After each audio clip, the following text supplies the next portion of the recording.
भगवते वासुदेवाय। श्रद्धालु भक्तों, श्रीमद् भागवत महापुराण के 10वें स्कंद के उत्तरार्ध के 60वां अध्याय के अंतर्गत श्री कृष्ण रुक्मिणी संवाद का प्रस्तुतिकरण करूंगा। इसके पहले 59वां अध्याय समाप्त हो चुका है। जहां तक आप कथा श्रवण कर चुके हैं उसके आगे का प्रस्तुतिकरण करता हूं। श्री सुखदेव जी कहते हैं, परीक्षित, एक दिन समस्त जगत के परमपिता और ज्ञानदाता भगवान श्री कृष्ण रुक्मिणी जी के पलंग पर आराम से बैठे हुए थे।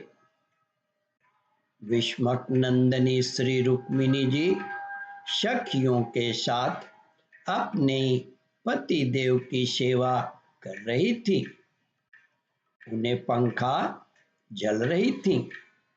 परीक्षित, जो सर्वशक्तिमान भगवान खेल खेल में ही इस जगत की रचना, रक्षा और प्रलय करते हैं, वही अजन्मा प्रभु अपनी बनाई हुई धर्म मर्यादा की रक्षा करने के लिए यदुवंशियों में अवतीर्ण हुए हैं।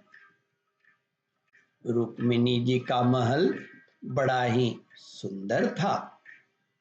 उसमें ऐसे ऐसे चंदोबे तने हुए थे जिनमें मोतियों की लड़ियों की झालरें लटक रही थी। मणि के दीपक जगमगा रहे थे।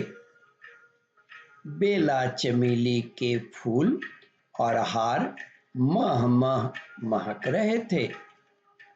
फूलों पर झुंड के झुंड भौरे गुंजार कर रहे थे। सुंदर सुंदर झरोखों की जालियों में से चंद्रमा की शुभ्र किरणें महल के भीतर छिटक रही थी।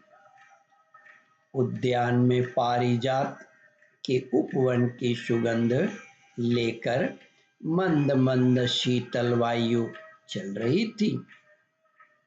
झरोखों की जालियों में से अगर की धूप का धुआं बाहर निकल रहा था।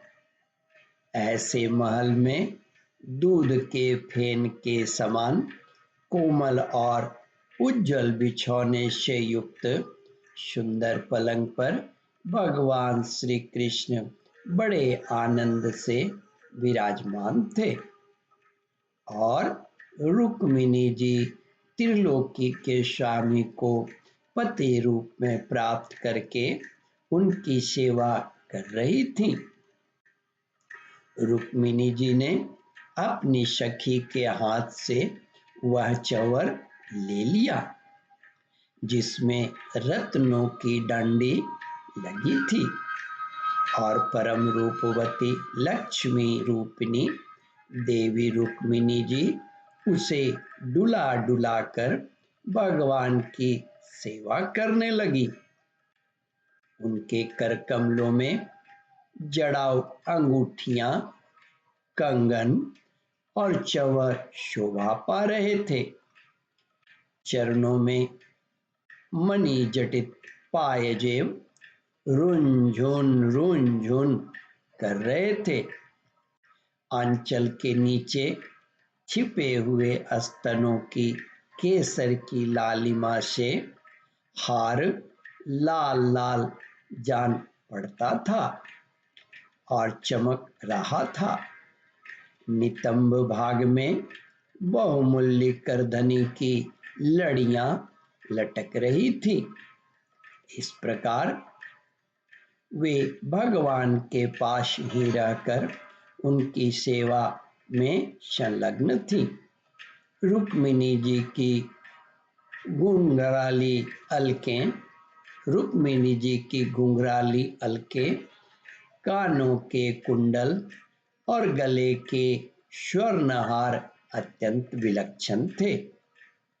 उनके मुख चंद्र से मुस्कुराहट की अमृत वर्षा हो रही थी। ये रुक्मिणी जी अलौकिक रूप लावण्यवती लक्ष्मी जी ही तो हैं।